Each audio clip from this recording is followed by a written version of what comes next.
vlog, ipapakita ko sa inyo ang bahay namin. Ha? Nilinis ni Mama. Hi guys, tumabas kami kahit bawal.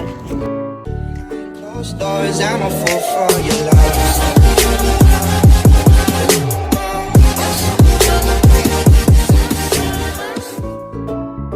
Hello everyone! Hello mga ka-channel! Hello kung sino-sino pa man dyan.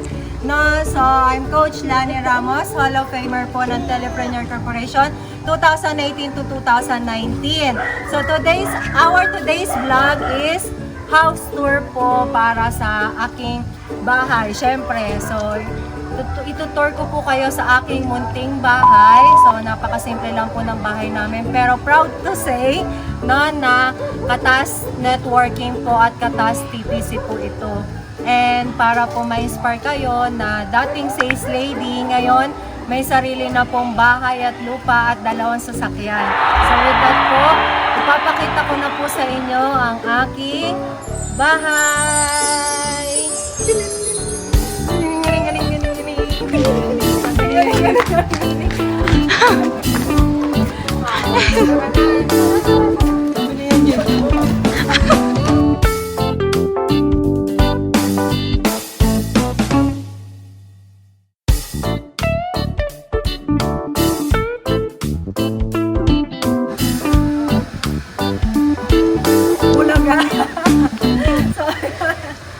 Ayan, ito ang bahay namin, lapit ka, lapit. Ayan. So, itong bahay po namin, hindi po namin in-expect, hindi rin po pumasok sa isip namin na magkakaroon kami ng sarili naming bahay at lupa. And, mind you, nung kumuha po ako ng bahay dito, nag-start pa lang po ako sa TPC. Way back 2016, by November po yan. July po ako 2016 nag-start.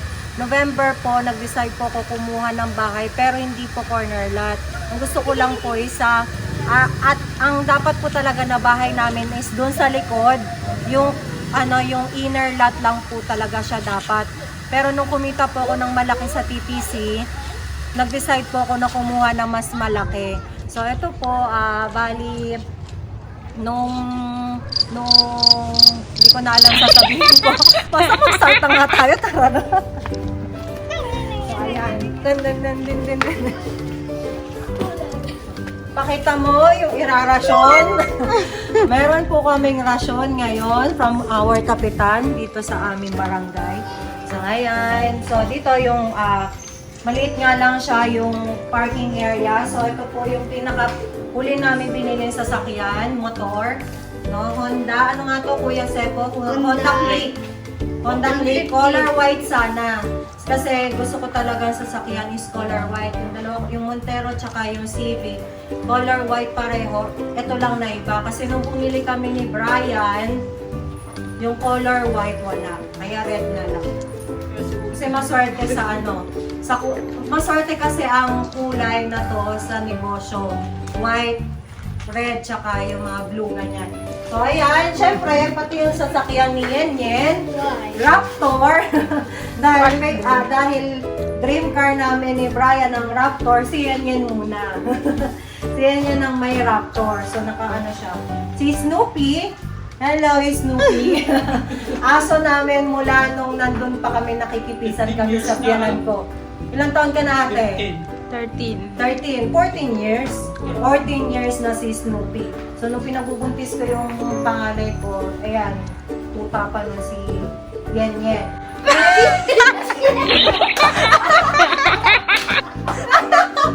Si Snoopy pala.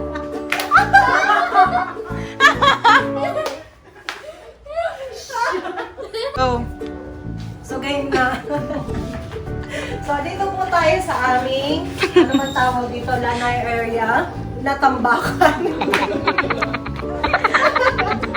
so, yung mini garden namin. Pakita mo naman, ayusin mo yung pagkuha. Baka makita yung mga ano natin dyan, mga... So, ayan, yung mga halaman ni nanay. Huwag mo na masyado pakita. Dapat na, nilalighten mo doon.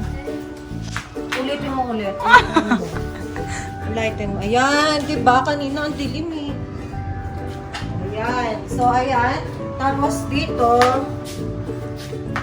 merong couch. Ayan, couch na maliit.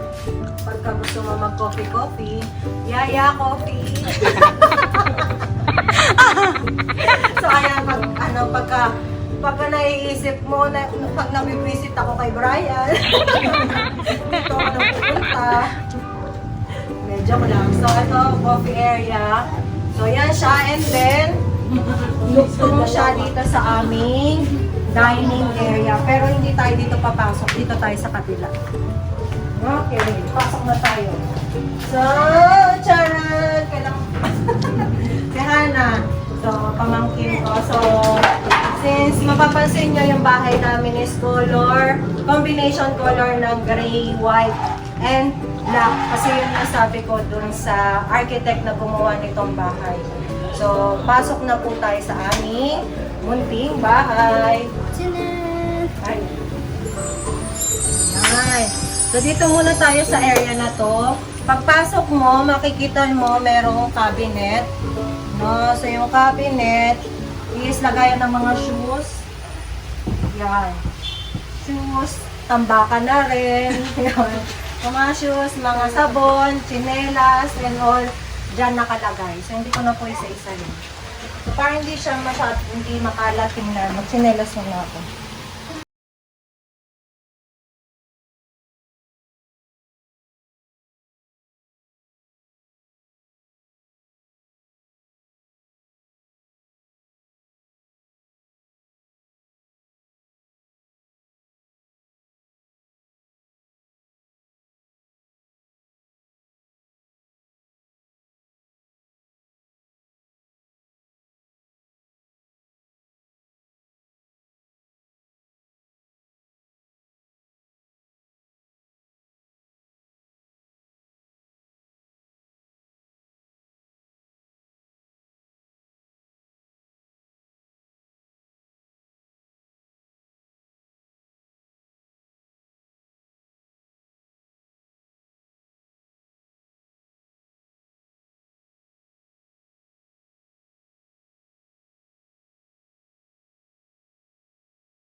Ano siya, dati plain lang na parang PVC type ba tawag doon? Hindi ko alam kung anong tawag. O ceiling, basta PVC ceiling lang siya. Napaka-simple lang niya. And kaya, tapos parang, basta simple-simple. Kaya nung time na nung pinano ko siya pina-wall cover ko yung buong bahay. Kasi color white po ito, pina-wall cover ko siya para hindi ka na linis ng pader. So, pati yung kisame, dinamay ko na. So, yun siya. Yun lang. Tapos, ayan, ito yung nook area. Dati pong may upuan dito. Ginawa namin, ano ang tawag doon sa stool? Yung upuan? High chair. High chair?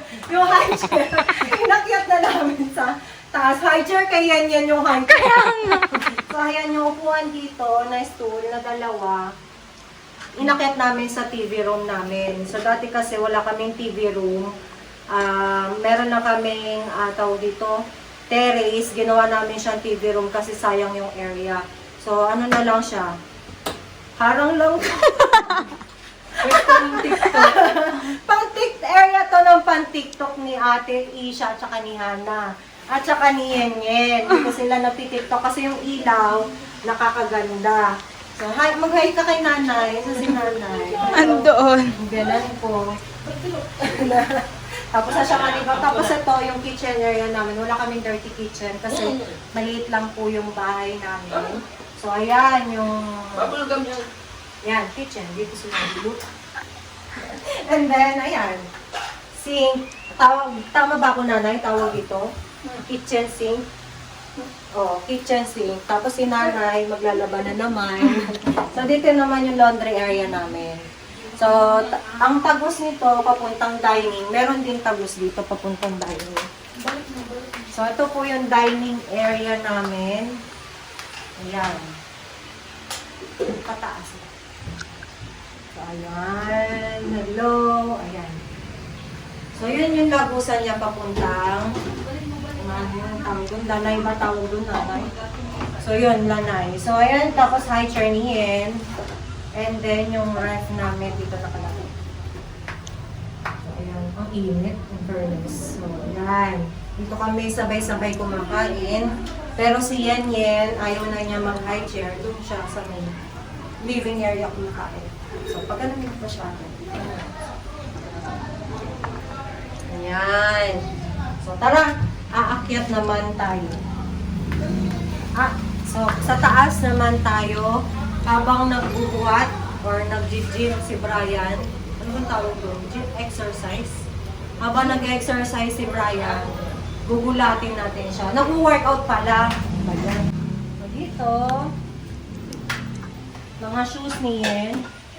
Lagyan na namin sa isang area. And then, baseball bat. Dalawa yan eh. Pang sa mga masasama loob pag may pumasok. Ba't may basahan dito? Ate, may basahan dito, oh. Pakialam mo. So, ito yung nilagyan ng bato-bato. Napakita ko. So, mga bato-bato. Wala na, bato-bato lang siya. Yan, yan! Yan!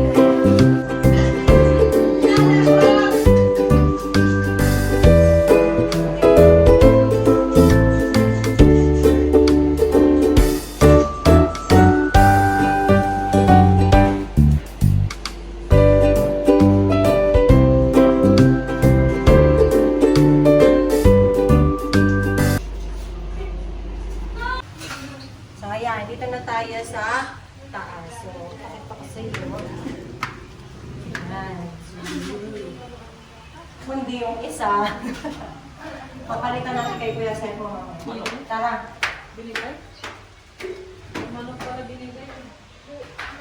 Then, dito naman is, ito yung dati naming pintuan, palabas ng terrace. So ngayon, pinaganito na namin siya para hindi siya, kasi sabi nga nila, masama daw yung, ewan ko, dati nung hindi pa ako Christian, sabi masama daw yung pintuan na nakaharap sa hagdan. Ganyan! Ika na, dali. Yan. Oh. And then, dito po yung, oh, hi! Hi! So, dito naman po yung area ng, namin, TV room. So, dito naman yung TV room namin, yung dating,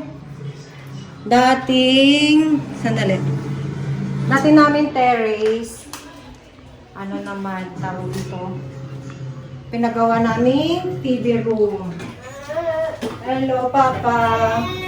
Nagawa kong gym. Pinagawa ng gym ni Brian, ni Papa Brian. Punta na ikaw niya, ano yung mga ako? Punta mo. Buwate ka. Buhat daw siya. Magji-gym na siya. So, ayan. So, dito kami madalas tumambay ni Brian. Tsaka ni ate. Kasi si Yen, sakop niya yung buong living room. Pakita mo. Tapos, Wala. eto, yung mga laruan ni Brian. Yan lang. Yan lang gitna. Pakita mo yan. Aba! Nakita niyo yung baril ni Brian. So, ano lang yan, for self-defense, hindi ko para sa ano. So, ayan ito, tawag dito yung mga laruan ni Brian. No? Ayun pa, pakita ko. Ayan, mga ano ni Brian. Paano nakasabit? Pakita mo. Ito, nakasabit. Alam niyo po ba na si Brian mahilig po sa shoes, sa Jordan shoes. Eh, sobrang dami. Babae, mahilig ako sa babae. So, ayan, mahilig siya sa Jordan shoes, kaya sabi ko, tumigil na siya. Alam niyo po ba kung anong pinalit niya? Ito po. Yung mga laruan na to, na ang pricey din. Napakamahal nito. Magkano nga uli isa nito ni? Hindi alam mo kasi bahay kita. Nasa, kung hindi ako nagkakamali, 3,000. Ano? Hindi naman, 2,000. Ayaw niya sabihin kasi mahal. Magagamit ako. So, ayan. Then, dito sa area na to. Ito, ang cute nitong electric fan, ay ceiling fan namin. Ano siya? Ano ko ba ipapakita? The remote. Bukod sa the remote siya, papatayin ko na yung fan niya na pumapasok. Kapag pinatay ko siya, pumapasok siya sa loob. Mamaya pa yan mamamatay. So, ayan. Ito yung sofa namin dati sa baba. Inakyat namin dito kasi super bulky niya. Lalong lumiit yung area namin sa baba. Kaya bumili kami ng mas maliit na upuan. Sofa pala para sa baba. And then ito, inakyat namin dito sa taas sa TV room. So, yung kanina sinasabi ko na dalawang stool na upuan sa nook area namin, ayun siya. So, yung dalawang upuan. So, yun siya. Kasi ginawa namin siyang bar area. So, yung electric pan na sinasabi ko, ayun, pumapasok na siya sa loob. So, ano siya? Ano ang tawag dito ni? Yung ano siya, pagka hindi siya nakaandar, pumapasok sa loob. So, parang akala mo, ano siya, ceiling fan, ay ano lang, akala mo, ceiling, ay, mali. Ceiling light. Hindi ko alam, basta parang ilaw lang siya, pero meron pala siyang ceiling fan. Tama na, ayan. So, pag inandar mo ulit siya, andar ulit natin, no? So, ganyan siya, hindi siya kita. Pag inandar mo siya, lalabas ulit. O, diba? So, yan. So, may kwento ko pala dito sa ceiling fan na yan. Nung unang nagpa-renovate kami sa baba, binili namin yan sa Lamps, sa may SM Marilao. Tapos, binalik namin kasi sobrang laki niya, ang bigat, feeling namin babagsak sa baba kasi ang kinakapitan niya, hindi namin sigurado kung semento nga or ano. Kaya binalik namin. Tapos nung nagpagawa kami nitong TV room, yung dating terrace ginawa namin TV room, pagbalik namin doon sa store, ito pa rin nandun kaya binili na namin para sa amin talaga. So ayan, chik chik chik. Baba na kayo. Chik chik chik. Oh, tara dito tayo. Hindi pa tapos ni. So ayan, dito naman sa taas, papakita ko sa inyo ang aming storage room or bodega ang tawag. So yung kalahati nito, bodega, yung kalahati is yung parang pinaka-rooftop niya na or yung pinaka-terrace na namin. So akit tayo, magulo nga lang dito, no? Tara natin. Magulo nga lang. Ay, nakalak! Asa yung susi ni? Sasama si Yen Yen. Hanapin pa. Huwag na dyan. Sige, hayaan mo na. So ito, yung area namin is yung bodega, no? Ay, ano? So ayan, papakita ko. So, ayan, yung bodega namin. So, napakagulo. Kasi tambakan nga po ng mga gamit namin before. So, ayan. Tapos, ito yung pintuan namin. Nilagyan namin siya ng grills dahil para, tawag dito, kasi mahirap na, delikado. Kasi pintuan lang po to. Tapos, yung terrace namin sa loob, sa labas. So, ayan. And then, after po dun sa may bodega sa taas, dito naman tayo sa mga kwarto. So, dito, ito yung pinaka-gusto ko sa lahat. Yung, ang tawag dito? Family wall. Family? Wall. Family wall kasi yung mga pictures namin, yung mga, ayan, pictures namin family, Gatan and Ramos family, dito ko siya nilagay. So, ito yung mga souvenir niya. Stop! 1 year old siya. Ayan, nung nag 1 year old siya, ito yung souvenir niya. So, ayan siya. Ay, hindi pala nabubuksan to eh. diba? Cute. Ayan.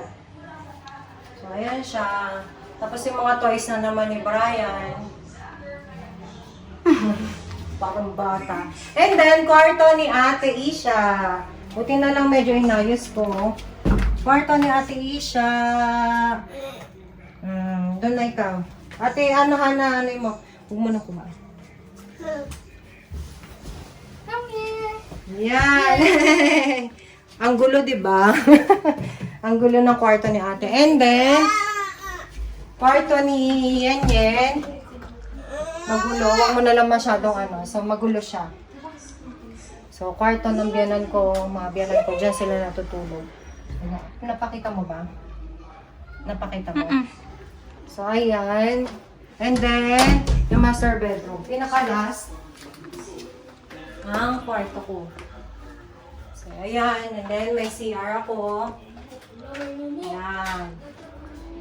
So, ito na po yung pinaka-bahay namin. So, I hope, I hope, no? So, I hope na-inspire ko po kayo na makita yung buong bahay namin. Ay, hindi pala natin napakita yung shoes ni papa mo. Ito. So, ayan po, ang shoes ni Brian. Oh my God! Tumansik! Ate.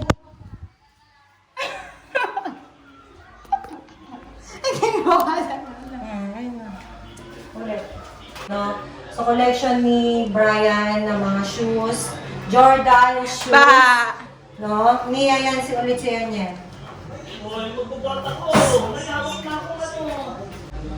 So, ito po yung mga collection na sapatos ni Brian. No, yung mga Jordan shoes niya na hindi ko alam, hindi naman yun nagagamit isa-isa. So, ayan siya, no? So, lahat po ito original, no? So, mga in-order pa niya yan. Pinakamamahal niyang shoes. Hindi ko mabilang kung ilan. So, ito yung mga Cortez niyang shoes. So, parehas kami nila Ate Trisha. Nagko-collect kami ng mga Cortez na shoes, rubber shoes. So, mahilig po kami sa mga rubber shoes. Hindi po ako mahilig magmamataas na takong kasi matangkad na po ako and low-legged na po ako. Kaya more on rubber shoes talaga ako and flat sandals. No? So, ayan po. So, dito tayo. So, ayun po yung tawag dito, house tour natin sa aming bahay. So, I hope po na na-inspire ko po kayo and I hope na nabuhayan po kayo ng loob doon po sa mga nanghihina na sa pagne-network and kung makakabuo ba sila ng malaking grupo or kung kailan sila kikita ng malaki sa TPC. Huwag po kayong magmadali dahil hindi naman po madalian ang resulta or yung success. Hindi po agad-agad na na-achieve natin yung mga gusto natin. Ang payo ko na lang po sa inyo is first pong gawin ninyo is mag-pray. Ipag-pray nyo po to kay Lord. Kung gusto nyo po magkaroon ng dream house ninyo, ipag-pray nyo po kay Lord. Kasi huwag nyo po siyang planuhin kasi still yung plan pa rin ni Lord ang masusunod. Actually, kahit itong bahay po na to, kahit yung sasakyan ko na dalawa, wala po ito sa plano naming mag-asawa. Wala po, hindi po sumagi sa isipan ko na magkakaroon po ako ng ganitong kagandang bahay, kahit maliit. May pagmamalaki ko naman po sa inyo na talagang dugot pawis po namin ito sa TPC. No? So, anyway, balik po tayo sa issue, no? Na hindi po talaga sumayad sa isip namin na magkakaroon kami ng ganitong bahay. So, ang maipapayo ko lang po talaga sa inyo is yun nga po na ipag-pray nyo po kay Lord kung ano po yung mga gusto nyo po sa buhay and kung ano po yung kalooban niya, yun po yung masusunod. And tawag dito, basta ang gawin nyo lang po is trumabaho lang po kayo ng trumabaho, magsipag lang po tayo na magsipag, magtanim lang po tayo ng magtanim, at gumawa ng mabuti sa kapwa at sa mga members ninyo. Lahat ng mga pangangailangan ng members ninyo, ibigay nyo po sa kanila as long as na as long as na tawag dito, wala po kayong inaagrabyadong tao, at as long as tama yung ginagawa sa inyo ng mga members ninyo. Katulad niya, kunwari, may inuutos sa inyo, ganyan-ganyan, and kailangan po talaga, duplication is the key.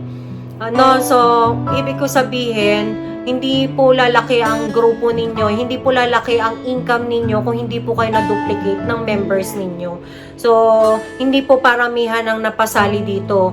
Padamihan po ng mga leaders na naturuan mo na maging magaling, na maging katulad mo, kung paano mo ginagawa yung negosyo, dapat matutunan din nila. So, yun po yung pinaka keyword na sasabihin ko po sa inyo kung paano po kayo magsasucess sa isang networking company. Kasi hindi po tayo dapat pera-pera lang.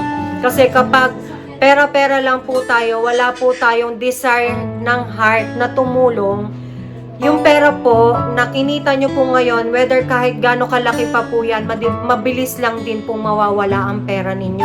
Unlike po kapag yung pera nyo po is pinaghirapan ninyo and pure intention po yung ginagamit ninyo or ginagawa ninyo para sa mga members ninyo, possible po talaga na kung ano po yung na-achieve ko, ma-achieve nyo rin po siya. So, lahat po ng nandito, every details ng bahay namin, Pure Katas TPC. So, ito pong bahay namin is 72 square meters. So, minaximize ko po talaga siya. No? Lahat ng area talagang kung may mapaggagamitan ng area, talagang pinaayos ko po siya. So, I hope na, and I'm dreaming also na kayo din ma-achieve ninyo yung ganitong dream house, no? Sabi ko dati, Lord, kahit maliit lang na bahay, basta matatawag kong sariling akin. Pero tingnan mo naman yung binigay ni Lord, 'di ba? Sobra-sobra pa. And sobrang thankful ako na meron akong ganitong bahay, sariling bahay. Yung matatawag ko talaga sariling akin, and hindi lang maliit. Though sa iba maliit po, pero sa akin napakalaki na po nitong bahay na to. No, para sa akin sobrang laki na po nito.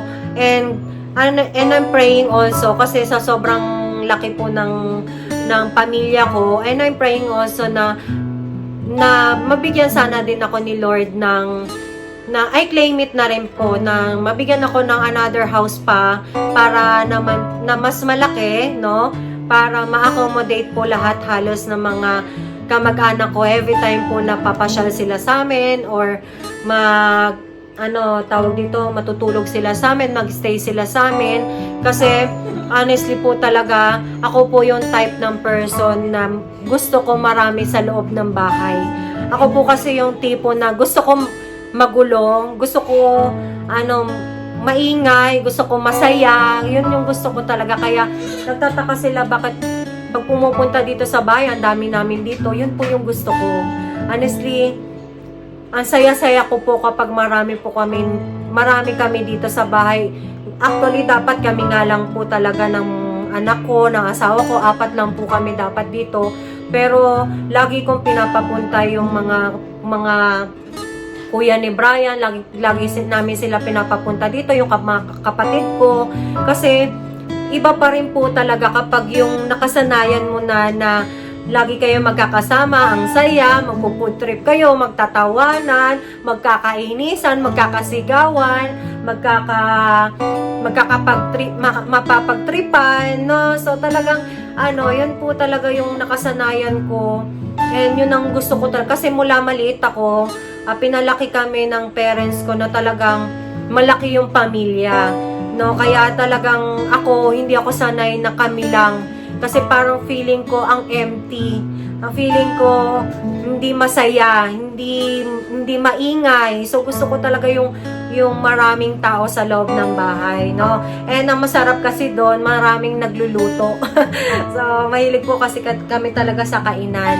So with that po, maraming salamat po. Thank you everyone. So God bless us all. Bye-bye.